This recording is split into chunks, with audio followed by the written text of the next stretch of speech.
Welcome back to SK classes. आज के इस वीडियो में कवर करेंगे क्लास 11th इकोनॉमी मतलब अर्थशास्त्र का complete question paper with solution. आप लोग का बहुत ज़्यादा कमेंट था कि सर आप आर्ट्स और कॉमर्स वाले बच्चों के लिए वीडियोस नहीं बनाते हैं। तो नहीं, ऐसी कोई बात नहीं है, हम वीडियोस बनाते हैं। देखो, आपका एग्जाम स्टार्ट नहीं हुआ, हमारी तबीयत पहले ही खराब हो गई, लेकिन कोई बात नहीं, हमसे जैसे भी होगा जितना होगा उतना हेल्प करेंगे। और आप प्लीज उन सारे क्वेश्चंस को अच्छे से करते जाइएगा। तो बिना टाइम वेस्ट किए करते हैं वीडियो को शुरू। मैं पहले आपको दिखा देता हूं। देखो, इस प्रकार से रहेगा आपका प्रश्न पत्र और आज हम क्वेश्चन नंबर 1 से मतलब यहां से पूरा कवर करेंगे। आगे बढ़ते बढ़ते इन सभी क्वेश्चंस को बहुत अच्छे से देखने वाले हैं और जा करके प्रश्न क्रमांक 23 तक का संपूर्ण आंसर कवर अप करेंगे। देखिए स्टूडेंट, आपका प्रश्न पत्र कुछ इस प्रकार से रहेगा एंड यहाँ पर स्पष्ट रूप से सबसे पहले आपको रोल नंबर फिल करना है। इसके बाद यहाँ पर लिखा है कक्षा 11वीं अर्धवार्षिक परीक्षा वर्ष 2025-26 economy arts and commerce group वाले बच्चों के लिए है जिन्होंने इकोनॉमी सब्जेक्ट लिया है। इस वीडियो को बहुत अच्छे से देख सकता है। जो आपके इकोनॉमी का प्रश्न पत्र रहेगा वो हिंदी और अंग्रेजी दोनों भाषा में रहेगा। टोटल 80 नंबर का हमारा पेपर रहेगा और समय हमें 3 घंटे दिए जाएंगे। हमारे एग्जाम में 23 प्रश्न पूछा जाएगा और 8 पेज का हमारा क्वेश्चन पेपर रहना है। आगे बढ़ते हैं तो यहाँ पर वेरियस प्रकार के इंस्ट्रक्शन मौजूद हैं। जैसे सभी प्रश्न को हल करना अनिवार्य है। 1 से लेकर के 5 तक जितने भी क्वेश्चंस रहेंगे वो सभी 1 नंबर के रहेंगे और टोटल 32 क्वेश्चंस देखने को मिलेगा। फिर आगे कुछ 2 अंकीय, कुछ 3 अंकीय और कुछ 4 अंकीय क्वेश्चंस रहने वाले हैं। देखिए, एंड सेम अगर आप इंग्लिश मीडियम के हैं तो इंग्लिश में इंस्ट्रक्शन को ध्यान से देख सकते हैं। तो चलो अब हम करते हैं फटाफट अपने वीडियो को शुरू। देखो, यहां पर लिखा है प्रश्न क्रमांक 1 और प्रश्न क्रमांक 1 कह रहा है कि सही विकल्प चुन करके लिखो। पहला नंबर कहता है कि आंकड़ों को तालिका के रूप में प्रस्तुत करने की प्रक्रिया क्या कहलाती है। अगर हम आंकड़ों को तालिका के रूप में रखते हैं तो इसे सारणी कहा जाता है एंड इसका सही आंसर ऑप्शन नंबर द सारणियम हो जाएगा। हमारा दूसरा नंबर कह रहा है कि कोई उपभोक्ता कीमत सूचकांक में किस परिवर्तन को मापता है। तो अगर कोई उपभोक्ता होता है कीमत सूचकांक को खुरदरा कीमत में मापता है। खुरदरा मतलब अलग अलग करके बेचना, जिसे तुम फुटकर कहते हो, ठीक है, तो उससे मापता है। आगे हमारा तीसरा नंबर कह रहा है कि भारत में सर्वप्रथम रेलगाड़ी किस वर्ष चलाई गई थी। तो भारत में सबसे पहले रेलगाड़ी चली थी 1853 में और ये चली थी मुंबई से ठाणे के बीच, ये भी ध्यान रखिएगा। आगे हमारा नेक्स्ट क्वेश्चन कहता है चौथा नंबर, उदारीकरण का उद्देश्य क्या है। तो उदारीकरण का मतलब होता है उद्योग एवं व्यापार पर प्रतिबंध में कमी। बिल्कुल सही बात है, ये होता है। नेक्स्ट कहता है कि उद्योग एवं व्यापार के अधिक प्रतिस्पर्धा बनाना। हाँ, ये भी सही है, ये भी होता है। अब देखो, दोनों सही है ना, तो दोनों अगर आंसर सही होगा तो उपरोक्त सभी लगा दो चुपचाप, है ना। इस प्रकार से हमें आंसर को फाइंड करना है। सपोज करो हमें ये भी नहीं पता, लेकिन अगर 2 हमें पता है कि हाँ ये दोनों तो होता है तो हम इसमें टिक करेंगे। आगे हमारा 5वां नंबर कह रहा है कि भारत में ग्रामीण बेरोजगारी का प्रकार है। किस प्रकार से हमारे भारत देश में बेरोजगारी देखने को मिलती है। तो हमारे यहाँ मौसमी बेरोजगारी ज्यादा है। जैसे अभी धान की फसल कटने वाली है ना, तो अभी सब लोग अपने अपने काम में लगे रहेंगे और जैसे ही फसल खत्म हुआ तो हो गए घूमेंगे, है ना। वो जो कमाए रहेंगे उसी को खाएंगे, फिर जैसे ही फसल आएगा काम में लग जाएंगे। तो इसे कहते हैं मौसमी बेरोजगारी। 6ठा नंबर कहता है कि केंद्रीय प्रविधि का सर्वाधिक लोकप्रिय माप क्या है। तो यहाँ पर आपको लगाना है मध्यिका, बहुलक, समांतर माध्य, इनमें से कोई नहीं। तो इसका सही आंसर हो जाएगा आपका समांतर माध्य अर्थात ऑप्शन नंबर 7। नेक्स्ट क्वेश्चन कहता है 7वां नंबर, वर्ग अंतराल 50 और 60 दिया है तो इसकी निम्न सीमा क्या होगी। तो वर्ग अंतराल की निम्नतम सीमा 50, 55, 60, 45 लिखा, तो इसमें सबसे कम तो 50 है, तो इसका सही आंसर 50 हो जाएगा। अच्छा, मध्य की सीमा पूछता तो 50 और 60 के बीच में क्या बीचों बीच आएगा, 55 आएगा, तो 55 हो जाता। उच्चतम सीमा 60 हो जाता। ये चीज ध्यान रखिएगा। सेम क्वेश्चन इंग्लिश में अवेलेबल है। Question number first, choose the correct options, ठीक है। एंड यहाँ क्वेश्चंस देख लो। The process of presenting data in the form of table is called. तो इसका सही आंसर हो जाएगा आपका टेबुलेशंस, ये टेबुलेशन, ठीक है, ये आपका सही उत्तर हो जाएगा। दूसरा नंबर हमारा क्या कह रहा है, हमारा दूसरा नंबर कह रहा है which change does the consumer price index मतलब CPI मेजर। तो यहाँ पर आपको हो जाएगा रिटेल प्राइस, ठीक है। तो इस प्रकार से आपको इंग्लिश में भी आंसर टिक करना है। आगे मतलब अगर आप इंग्लिश मीडियम के हो तो करना है मेरे भाई, है ना। नेक्स्ट हमारा तीसरा नंबर कहता है कि in which year did the first train run in India. तो 1983। नेक्स्ट कहता है the object of liberalisation is, तो all of the above. Next हमारा कह रहा है 5वां number, which type of rural unemployment exist in India. तो यहाँ पर आपको लिखना है सेशनल अनएम्प्लॉयमेंट।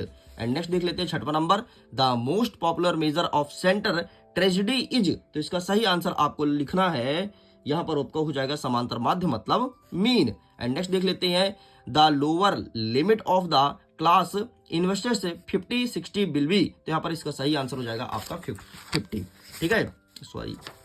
एंड यहाँ पर तुम्हारा सही आंसर इसका 50 हो जाएगा। आगे बढ़ते हैं, अब हम देखते हैं क्वेश्चन नंबर 2 जिसमें कह रहा है रिक्त स्थान की पूर्ति करो। पहला नंबर कहता है कि संकलन डैश डैश डैश का उदाहरण है, तो संकलन आपके सांख्यिकीय का उदाहरण है, तो आपको यहाँ पर क्या लिखना है, सांख्यिकीय, सांख्यिकी, ये सांख्यिकी, ठीक, ये लिखना है। नेक्स्ट कहता है कि भारत में जनसंख्या संबंधी आंकड़े कौन प्रस्तुत करता है, तो इसका काम है SCO का, सिंपल सर्वे ऑर्गेनाइजेशन, ठीक है। नेक्स्ट सॉरी CSO होता है यार, CSO, ठीक है, सेंट्रल सिंपल सर्वे ऑर्गेनाइजेशन। नेक्स्ट कहता है कि बहुलक 3 गुणे माध्यिका -2 गुणे क्या होता है, माध्य होता है, तो यहाँ पर आपको मीन या माध्य लिखना है। नेक्स्ट कहता है चौथा नंबर, सह संबंध तकनीकी की खोज डैश डैश ने की थी, तो यहाँ पर गाल्टन नामक एक वैज्ञानिक था, उसने किया था, गाल्टन ने, ठीक है, इन्हें प्रोफेसर गाल्टन भी कहा जाता है, ध्यान रखिएगा। नेक्स्ट कहता है सन डैश डैश में इंडियन पोस्ट ऑफिस एक्ट बना था, तो 1898 में इंडियन पोस्ट ऑफिस एक्ट बना था। एंड हमारा छठवां नंबर कहता है निजी क्षेत्र द्वारा सार्वजनिक क्षेत्र के उद्यम में पूर्ण रूप से स्वामित्व प्राप्त करना क्या कहलाता है, तो इसे कहते हैं निजीकरण, जिसे आप प्राइवेटाइजेशन भी कहते हो। बस इतना आपको लिखना है। सेम क्वेश्चन इंग्लिश में है, देख लीजिए, यहाँ पर सब कुछ अवेलेबल है, इसका आंसर आपको इंग्लिश में लिखना है। आगे बढ़ते हैं, प्रश्न क्रमांक 3, हमारा तीसरा नंबर कह रहा है सत्य सत्य लिखो। इसमें पहला नंबर कहता है कि भारत पेट्रोलियम का निर्यातक देश है, मतलब क्या भारत अपने देश से पेट्रोलियम दूसरे देश भेजता है, नहीं, हमारा देश तो मंगाता है पेट्रोलियम यार, भेजता नहीं है। दूसरा नंबर कह रहा है कि अंत्योदय अन्न योजना प्रधानमंत्री द्वारा 25 दिसंबर 2000 को लागू की गई, नहीं, असत्य हो जाएगा। प्रतिस्पर्धा विधि अपेक्षा खर्चीली विधि होती है, सही हो जाएगा। नेक्स्ट कहता है मध्यिका के मदों के विचरण का योग 0 होता है, यह आपका गलत हो जाएगा। नेक्स्ट हमारा कहता है सह संबंध गुणांक सदैव धनात्मक होता है, यह आपका गलत हो जाएगा। नेक्स्ट कहता है कि चौथी योजना सन 1669 में शुरू हुई, तो यहाँ पर आपका सही हो जाएगा। चौथी योजना मतलब चौथी पंचवर्षीय योजना की बात कर रहा है। आगे बढ़ते हैं, नेक्स्ट प्रश्न क्रमांक 3, राइट ट्रू और फॉल्स, ठीक है, तो आपका first wrong, second wrong, third आपका truth, fourth wrong, fifth true a wrong and sixth आपका ट्रूथ हो जाएगा। बाकी एक एक चीज ऊपर लिखा है। आगे बढ़ते हैं प्रश्न क्रमांक 4 की तरफ। इसमें कह रहा है कि सही जोड़ी को मिलाइए। सबसे पहले कहता है उपनिवेशवाद, तो इसका सही आंसर क्या होगा, उपनिवेशवाद से आप मिलाओगे सन 1944 हो जाएगा पहले का। दूसरा नंबर कहता है नई आर्थिक नीति, जिसे तुम LPG के नाम से जानते हो, LPG, लिबराइजेशन, प्राइवेटाइजेशन, ग्लोबलाइजेशन, तो ये हो जाएगा 1991। नेक्स्ट कहता है सहकारी समिति, तो ये हो जाएगा आपका कृषि शाख। नेक्स्ट कहता है जैविक खेती, तो यहां पर आपको लिखना है बायो फार्मिंग। नेक्स्ट आपका कहलाएगा निर्देशन, तो इसका सही आंसर हो जाएगा पक्षपात त्रुटि, ये हो जाएगा। एंड नेक्स्ट आपका अंतिम कहता है सारणी का मुख्य अंग, तो यहाँ पर हो जाएगा आपका कलेवर। इस प्रकार से आपका ये होता है कंप्लीट। सेम अगर आप इंग्लिश मीडियम के हैं तो सारे क्वेश्चन को इंग्लिश में देख लीजिए, यहाँ पर मेंशन किया गया है। चलिए स्टूडेंट्स, अब हम आगे बढ़ते हैं और नेक्स्ट क्वेश्चन को कवर करते हैं। नेक्स्ट हमारा प्रश्न क्रमांक 5 कह रहा है कि एक वाक्य में उत्तर लिखो। मार्शल के अनुसार अर्थशास्त्र कैसा विज्ञान है, तो मार्शल कहते हैं कि अर्थशास्त्र कुछ और नहीं बल्कि एक समाज का विज्ञान है, मतलब सामाजिक विज्ञान है, तो यहाँ पर आपको सामाजिक लिखना है। नेक्स्ट कहता है दो या दो से अधिक समूह अथवा श्रृंखला के बीच स्थित संबंध को क्या कहते हैं, तो इसे कहते हैं सह संबंध। ठीक है, दो या दो से अधिक बीच है ना, इसलिए सह संबंध, तो आपको यहाँ पर सह संबंध लिखना है। नेक्स्ट कहता है देश विभाजन के फलस्वरूप एक प्रमुख समस्या क्या थी, तो यहाँ पर कच्चे माल का अभाव था। क्या था? कच्चे माल का अभाव, कच्चे माल का अभाव, बस ये चीज आपको लिखना है। आगे बढ़ते हैं, चौथा नंबर कह रहा है कि उदारीकरण एक उपाय लिखिए, तो उदारीकरण का एक उपाय लिखो। उदारीकरण एक उपाय लिखिए, इस क्वेश्चन में थोड़ी कुछ मिस्टेक है, समझ नहीं आ रहा, ठीक है, तो अभी इसको स्किप करते हैं। नेक्स्ट कहता है कि सर्व शिक्षा अभियान कब स्टार्ट किया गया था, तो 2001 में स्टार्ट हुआ था। ठीक है, इसमें भी कुछ थोड़ी मिस्टेक है। उदारीकरण एक उपाय लिखिए, ये कुछ क्वेश्चंस क्लियर नहीं बैठ रहा, ठीक है, इसे हम बाद में क्रॉस चेक करेंगे। नेक्स्ट कह रहा है कि भारत में जनगणना कितने वर्ष में की जाती है? 10 वर्ष के अंतराल में होती है ना, जनगणना 10 वर्ष के अंतराल में होती है। एंड नाबार्ड की स्थापना कब की गई? तो 1982 में नाबार्ड की स्थापना की गई। इस प्रकार से आपका ये होता है कंप्लीट। ठीक, तो एक क्वेश्चन में डाउट है, इसको हम बाद में आउट करेंगे, है ना। चलो, यहां से स्टार्ट होता है हमारा प्रश्न क्रमांक 6। अब फटाफट एक एक क्वेश्चन का आंसर देखने वाले हैं। सबसे पहले देख लीजिए, हमारा प्रश्न कहता है कि अर्थशास्त्र आप क्या समझते हैं, अथवा कह रहा है कि समाज को अर्थशास्त्र के अध्ययन से क्या लाभ होता है। तो चलिए देखते हैं इसका सही आंसर क्या होगा। तो ये रहा है आपके सामने कि अर्थशास्त्र आप क्या समझते हैं, आप इसका स्क्रीनशॉट ले लीजिए। एंड नेक्स्ट आपका ये रहा, समाज में अर्थशास्त्र के अध्ययन क्यों महत्वपूर्ण है। आगे बढ़ते हैं, प्रश्न क्रमांक हमारा 7वां क्या कह रहा है कि प्राथमिक आंकड़ों को परिभाषित करना है, ठीक है, प्राइमरी डेटा को डिफाइन करना है। और अथवा कह रहा है कि प्राथमिक समंक व द्वितीयक समंक की विशेषताएं लिखिए। इंग्लिश में आप क्वेश्चन को देख लीजिए। तो आइए देख लेते हैं कि प्राथमिक आंकड़े और प्राथमिक समंक कहां मिलेगा। तो ये रहा इसका आंसर, ठीक, ये चुपचाप लिख देना। ये प्राथमिक आंकड़े को परिभाषित कीजिए, टेक अ स्क्रीनशॉट, ठीक है। एंड आपका नेक्स्ट जो पूछा है क्वेश्चन, तो ये रहा प्राथमिक समंक की विशेषताएं और दूसरी समंक की विशेषताएं, ठीक है। तो यहाँ पर क्या पूछा है? विशेषताएं पूछा है ना, तो बस यही तुम्हें लिखना है। आगे बढ़ते हैं, 8वां नंबर कह रहा है निम्नलिखित सारणी में एक कारखाने में 10 मजदूर की दैनिक आय कुछ इस प्रकार से है, ठीक है। यहाँ पर ए बी सी का आय लिखा है, देख लो, ए इतना कमा रहा है, बी इतना, सी सी डी ई, ये सब कुछ लिखा है।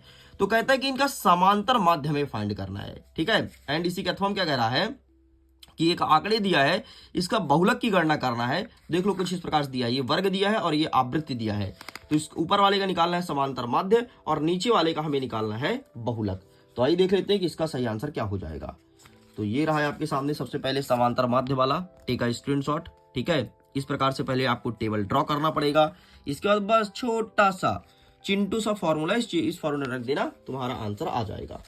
नेक्स्ट हमारा क्या कहता है, नेक्स्ट हमारा ये रहा बहुलक वाला, तो इसका भी फोटो क्लिक कर लीजिए, ठीक है, ये भी होता है कंप्लीट। आगे बढ़ते हैं स्टूडेंट नेक्स्ट क्वेश्चन की तरफ। नेक्स्ट हमारा प्रश्न क्रमांक 9 कह रहा है कि प्रश्नावली और अनुसूची में अंतर बताइए। और यहीं पर अथवा कह रहा है कि प्राथमिक समंक एवं द्वितीयक समंक में अंतर स्पष्ट कीजिए। तो प्रश्नावली और अनुसूची में अंतर, तो ये आइए दिखा देते हैं आपके सामने। तो सबसे पहले अथवा वाला देख लो, प्राथमिक समंक द्वितीयक समंक, ठीक है, और प्रश्नावली अनुसूची उसी जस्ट ऊपर दिया गया है, ठीक है, स्क्रीनशॉट। अच्छा सुनो, इसका पीडीएफ भी डाउनलोड कर सकते हो। पीडीएफ का लिंक मिलेगा वीडियो के डिस्क्रिप्शन बॉक्स में। और अगर आपके घर में कोई छोटे भाई बहन है, अगर क्लास 10th में हैं और अपने ड्रीम को पूरा करना चाहते हैं, क्लास 10th को बहुत अच्छे से पढ़ना चाहते हैं, तो मिडिल एजुकेशन उनके लिए लेकर के आया है टॉपर सीरीज। जी हाँ, टॉपर सीरीज वर्ष 2026। इसमें A to Z एक एक सब्जेक्ट की तैयारी कराई जाएगी, एग्जाम ओरिएंटेड चीज पढ़ाया जाएगा। मतलब जो एग्जाम में पूछ रहा है ना, जैसे तुम लोग पढ़ते थे 10th में, तो तुमने तो हाइब्रिड में पढ़ा था, इस बार क्लासेस में बताएंगे, यही बताएंगे कि आंसर्स कैसे लिखना है। बाकी हाइब्रिड तो लॉन्च होगा ही होगा, लेकिन अभी ये क्लासेस स्टार्ट किए हैं। तो अगर जुड़ना हो तो ऑफर चल रहा है। अगर आप अपने भाई बहन को बताना तो ये जरूर बताना कि भाई पेमेंट ऐसे ही मत करना, ज्यादा पैसे मत दो, जब सस्ता मिल रहा तो सस्ते में कोर्स लो। तो आपको कूपन कोड लगाना पड़ेगा एक, जब भी पेमेंट करने जाओगे, ठीक है। कूपन कोड क्या लगाना है? MP टॉपर, TOPPER, स्पेलिंग ध्यान से देख लो, MP टॉपर। ये कूपन कोड अप्लाई करना और आपका देखना धड़ाम से पैसा में छूट मिलेगा। इतना सस्ता हो जाएगा कि समोसा खा लोगे तुम, इतना सस्ता हो जाएगा, ठीक है। तो चलो भाई आगे बढ़ते हैं। नेक्स्ट हमारा 10वां नंबर कह रहा है कि सह संबंध का अर्थ बताइए। और यहीं पर अथवा कह रहा है कि कार्ल पियर्सन के सह संबंध गुणांक के दोष बताना है, ठीक है। कार्ल पियर्सन के सह संबंध गुणांक के गुण एवं दोष को बताइए। तो आइए देख लेते हैं फटाफट इसका सही आंसर क्या होगा। तो ये आपके सामने इसका आंसर रहा, ठीक। सबसे पहले सह संबंध का अर्थ और कार्ल पियर्सन के सह संबंध के गुण एवं दोष, ठीक, इस प्रकार से आपको लिखना है। आगे बढ़ते हैं, प्रश्न क्रमांक 11 कह रहा है कि भारत में औपनिवेशिक शासन की आर्थिक नीतियों का केंद्र बिंदु क्या है और उन नीतियों पर क्या प्रभाव हुआ। यहीं पर अथवा कह रहा है कि हरित क्रांति क्या है, इसे क्यों लागू किया गया एवं इससे किसान को कैसे लाभ पहुंचा, ये प्रश्न पूछा है। तो ये रहा प्रश्न क्रमांक 11 का उत्तर। सबसे पहले औपनिवेशिक वाला देख लो, ठीक है। फिर क्या पूछा अथवा में? हरित क्रांति। तो ये रहा आपके सामने हरित क्रांति, टेका स्क्रीनशॉट। आगे बढ़ते हैं, प्रश्न नंबर 12 कह रहा है कि आयात प्रतिस्थापन किस प्रकार से घरेलू उद्योग को संरक्षण करता है। प्रथम कहता है कि आयात प्रतिस्थापन क्या है, समझाइए। तो आइए देखते हैं आयात प्रतिस्थापन वाला। सबसे पहले क्या है समझाइए, ये देख लो। और ये देखो किस प्रकार से घरेलू उद्योग में हेल्प करता है। हमारा नेक्स्ट प्रश्न कहता है, प्रश्न क्रमांक 13, अर्थव्यवस्था में वैश्वीकरण का क्या आशय है, मतलब ग्लोबलाइजेशन क्या होता है। और अथवा में कहता है कि नई आर्थिक नीति का लाभ बताना है, न्यू इकोनॉमी पॉलिसी। ठीक है, नई आर्थिक नीति। तो आइए देखते हैं फटाफट इसका भी आंसर। तो सबसे पहले देख लो तुम ऊपर वाला। ठीक है, तो अर्थव्यवस्था का वैश्वीकरण से आशय क्या होता है, ये रहा, टेक अ स्क्रीनशॉट। एंड ये रहा तुम्हारे सामने नई आर्थिक नीति। क्या पूछा है, नई आर्थिक नीति के लाभ ना, लाभ ये रहा 5 लाभ। ठीक, तो 5 तुम्हें लिखना है। तुम्हारा प्रश्न पूछा है 2 नंबर का, तो तुम्हें 2 ही लाभ लिखना है। आगे बढ़ते हैं। 14 नंबर कह रहा है कि काम के बदले अनाज कार्यक्रम का क्या अर्थ है। और अर्थों कह रहा है कि ग्रामीण विकास से आप क्या समझते हैं। तो आइए देखते हैं, काम के बदले अनाज योजना। तो ये लिखा है हमारे सामने, काम के बदले अनाज योजना। तो आप इसका फोटो खींच लो। और ग्रामीण का अर्थ तो ये रहा। ठीक है, तो इसका भी स्क्रीनशॉट ले लीजिए। 15 नंबर कह रहा है कि जैविक कृषि क्या है, यह धारणीय विकास को किस प्रकार से बढ़ावा देता है। और अर्थों कह रहा है कि मनरेगा के 2 प्रमुख बिंदु को मेंशन करना है। तो आइए फटाफट देख लेते हैं। सबसे पहले देखेंगे हम ऊपर वाला जैविक कृषि, ये रहा। ठीक है, ये होता है हमारा कंप्लीट। आगे देख लेते हैं मनरेगा वाला। तो ये रहा तुम्हारे सामने मनरेगा वाला। तो मनरेगा 2 बिंदु, इसका भी स्क्रीनशॉट ले लो। आगे बढ़ते हैं। प्रश्न क्रमांक 16 कह रहा है कि एक अच्छी प्रश्नावली के आवश्यक तत्व एवं गुण बताना है। और यहीं पर हमारा अथवा कह रहा है कि अच्छे वर्गीकरण के आवश्यक गुण को लिखना है ना। अच्छे वर्गीकरण के कौन कौन से गुण हो सकते हैं। तो आइए फटाफट इसके भी आंसर को कवर कर लेते हैं। सबसे पहले अच्छी प्रश्नावली वाला ये रहा, तो टेक अ स्क्रीनशॉट। एंड तुम्हारे सामने अथवा वाला ये रहा, अच्छे वर्गीकरण के गुण। ठीक, ये होता है कंप्लीट। एंड हमारा 17 नंबर कह रहा है कि केंद्रीय प्रवृत्ति के माप के रूप में मध्यिका एवं बहुलक की तुलना करना है। केंद्रीय प्रवृत्ति के माप के रूप में मध्यिका और बहुलक की तुलना करना है। तो ये रहा है आपके सामने इसका भी आंसर। ठीक, ये रहा। ओके, चलो भाई आगे बढ़ते हैं नेक्स्ट क्वेश्चन की तरफ। नेक्स्ट हमारा कह रहा है अथवा में कि मध्यिका की विशेषताएं एवं गुण को बताइए। 17 का अथवा है ये। ठीक, तो इसका भी देख लेते हैं। तो ये रहा मध्यिका की विशेषता और गुण। तो आप इसका भी फोटो खींच लो। चलो आगे बढ़ते हैं। 18 नंबर कह रहा है कि अंग्रेज द्वारा भारत में रेल विकास के उद्देश्य को स्पष्ट करना है। और यहीं पर अथवा कहता है कि भारत विकास योजना की विफलता का कारण बताइए। तो ये रहा है आपके सामने आंसर, रेल विकास का स्पष्टीकरण। सबसे पहले आप इसका फोटो क्लिक कर लो। ठीक है, फिर क्या कहता है, भारतीय विकास ना। तो आइए देख लेते हैं भारतीय विकास का आंसर। तो ये तुम्हारे सामने लिखा है भारतीय विकास। तो ये रहा, आप इसका भी फोटो क्लिक कर लीजिए। चलो आगे बढ़ते हैं। नेक्स्ट क्वेश्चन क्या कह रहा है। नेक्स्ट हमारा 19 नंबर कह रहा है कि शिक्षित बेरोजगारी दूर करने का सुझाव देना है। और अथवा कह रहा है कि किसी राष्ट्र के आर्थिक विकास में शिक्षा की क्या भूमिका है, ये उल्लेख करना है। तो 19 नंबर का आंसर देख लेते हैं फटाफट। ये रहा है आपके सामने, शिक्षित बेरोजगारी को दूर करने का उपाय। ठीक है, तो आप इसका फोटो क्लिक कर लो। ठीक, और किसी राष्ट्र के आर्थिक विकास वाला ये रहा, इसका भी फोटो ले लो। आगे बढ़ते हैं। प्रश्न नंबर 20 कह रहा है कि एक संचय आवृत्ति दिया है, इसकी मध्यिका फाइंड करना है हमें। ठीक है, वैल्यूज को देख लो, कुछ इस प्रकार से लिखा गया है। भार दिया है ऊपर और नीचे दिया है व्यक्तियों की संख्या। अथवा में क्या दिया है कि एक औसत प्राप्तांक दिया गया है, इसका समांतर माध्य फाइंड करना है। और इस प्रकार से हमें वैल्यूज दिया गया है। तो आइए देख लेते हैं सबसे पहले ऊपर वाले का आंसर, फिर हम देखेंगे नीचे वाले का। तो ये रहा तुम्हारे सामने ऊपर वाले का भार वाला। ठीक, इस प्रकार से पहले आपको टेबल ड्रॉ करना पड़ेगा और इस प्रकार से पूरा सॉल्व करना, ये वाला फॉर्मूला लगाना पड़ेगा। एंड इसके बाद ये तुम्हारा आंसर निकल के आएगा। ठीक, ये होता है कंप्लीट। एंड जो अथवा वाला पूछा है, तो ये रहा तुम्हारे सामने समांतर माध्य वाला ना, ये रहा क्वेश्चन, इसका स्क्रीनशॉट ले लो। एंड इसके बाद ये तुम्हें छोटा सा आंसर कर देना है। आगे हमारा कह रहा है प्रश्न नंबर 21, सहसंबंध के प्रकार की व्याख्या करो। और अथवा कह रहा है कि स्पीयरमैन की कोटि अंतर रीति का वर्णन कीजिए। तो आइए फटाफट इसका भी आंसर देख लेते हैं। तो ये रहा सबसे पहले सहसंबंध के प्रकार, धनात्मक हो गया, सरल आंशिकीय, बहुगुणी हो गया, और रेखीय और आरेखीय हो गया। ठीक, ये तुम्हें लिखना है, ये सारे प्रकार का अच्छे से वर्णन करना है। इतना लिखने के बाद फिर आपको अथवा वाला दिखा देता हूं। तो अथवा वाला ये रहा, तो आप इसका भी फोटो क्लिक कर लीजिए। आगे बढ़ते हैं। प्रश्न क्रमांक 22 कह रहा है कि भारत में आर्थिक नियोजन की 4 उपलब्धि बताना है। क्वेश्चन स्टार्ट हो गया 4 नंबर का, देखो ऊपर भी हो गया था, ये भी है। अथवा कह रहा है कि नई आर्थिक नीति के 5 मुख्य लाभ और हानि का वर्णन करना है। तो 22 नंबर का आंसर ये रहा आपके सामने। ठीक है, तो आप इसका भी स्क्रीनशॉट ले लीजिए। आगे बढ़ते हैं। नेक्स्ट हमारा कह रहा है अथवा वाला कि नई आर्थिक नीति के लाभ और हानि बताना है। तो इसका आंसर भी फटाफट देख लो। तो ये रहा है आपके सामने नई आर्थिक नीति के लाभ और हानि। ठीक है, ये गुण और दोष, एंड ये तुम्हें लिखना है। चलो आगे बढ़ते हैं। नेक्स्ट हमारा प्रश्न नंबर 23 कह रहा है कि भारत में कृषि विपणन की 5 समस्या का उल्लेख करना, और अथवा कह रहा है कि सहकारिता से आप क्या समझते हैं, सहकारी विपणन की भूमिका को स्पष्ट कीजिए। आइए देखते हैं फटाफट इसका भी आंसर क्या हो जाएगा। तो इसका आंसर ये रहा तुम्हारे सामने, इसका ये फोटो क्लिक कर लो, ये कृषि विपणन की समस्याएं, ठीक, ये लो, एंड ये रहा तुम्हारे सामने। अथवा में क्या कह रहा है, सहकारिता वाला ना, तो ये रहा तुम्हारे सामने सहकारिता वाला, तो आप इसका भी स्क्रीनशॉट ले लीजिए। इस प्रकार से स्टूडेंट, जैसे कि मैंने प्रॉमिस किया था कि A to Z पूरे के पूरे क्वेश्चन पेपर को सॉल्व कराया जाएगा, एंड फाइनली कंप्लीट हो चुका है। वीडियो को लाइक जरूर कीजिएगा, अपना दिल से कमेंट लिखिएगा, जो भी आपको लिखना है दिल से कमेंट कीजिएगा।